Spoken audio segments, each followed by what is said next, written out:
For 3 weeks, Emily noticed something strange about her husband, Daniel. He had become quieter. He stopped talking about the future, and almost every night, after Emily went to bed, Daniel would sit alone at the kitchen table, staring at his phone. At first, Emily thought he was simply stressed. Then one Saturday morning, she found a cardboard box hidden inside their closet. It was filled with Daniel's clothes. Emily froze. Why would her husband be packing his things? She didn't confront him. Instead, she quietly put the box back and watched.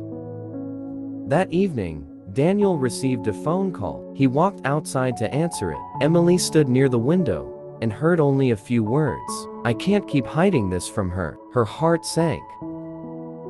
Who was he talking to, and what was he hiding? Over the next few days, Daniel became even more secretive. He started leaving the house early. He made several unexplained trips across town, and one afternoon Millie noticed something that frightened her. Daniel had withdrawn almost all the money from their savings account. Emily stared at the bank notification on her phone. Their savings had been built over 6 years. It was the money they had planned to use to buy their first home. Now, almost all of it was gone. That night, Emily finally decided to confront him. "Daniel, are you leaving me?" Daniel looked at her. For several seconds, he said nothing. Then he quietly asked, "Why would you think that?" "Because you're packing your clothes, you're hiding phone calls, and you took our savings." Daniel lowered his eyes. Emily's voice began to shake.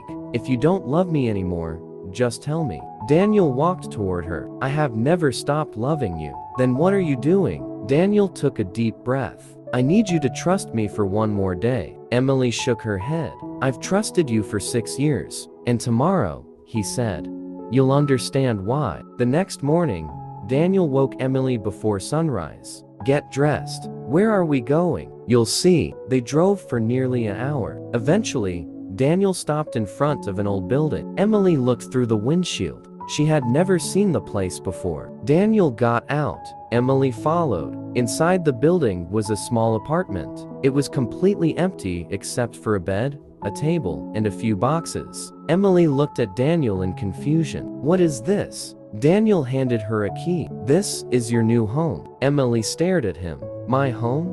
Daniel nodded. "For the last 6 years, you've been taking care of everyone except yourself." Emily didn't understand. Daniel continued, "Your mother needs expensive medical treatment. Your younger brother is struggling to pay his university fees, and you've been sending them money every month without telling me, because you didn't want to make me feel responsible." Emily's eyes filled with tears.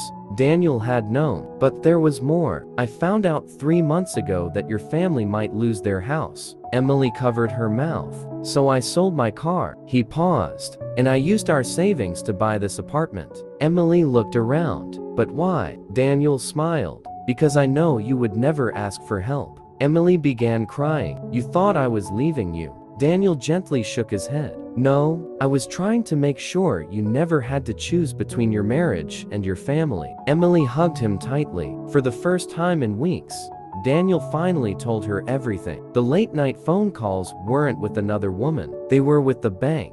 The secret trips weren't about another life. He had been meeting the apartment owner. And the box of clothes? Daniel had been moving his belongings, temporarily because he needed to turn their old bedroom into a workspace, so Emily could start the small business she had always dreamed about. Emily laughed through her tears. "You could have just told me." Daniel smiled. "And you would have tried to stop me." She didn't answer, because she knew he was right. That night, they sat together on the floor of their new apartment. There was no expensive furniture, no perfect kitchen, no beautiful decorations. Just two people sitting beside each other. Emily looked at Daniel and said, "I spent 3 weeks thinking you were leaving me." Daniel held her hand. "And I spent 3 months trying to make sure you never felt alone again." Sometimes love doesn't look like flowers. Sometimes it looks like sacrifice. Sometimes it looks like someone quietly solving a problem you were too afraid to talk about. And sometimes, the person you think is walking away is actually the person working hardest to stay.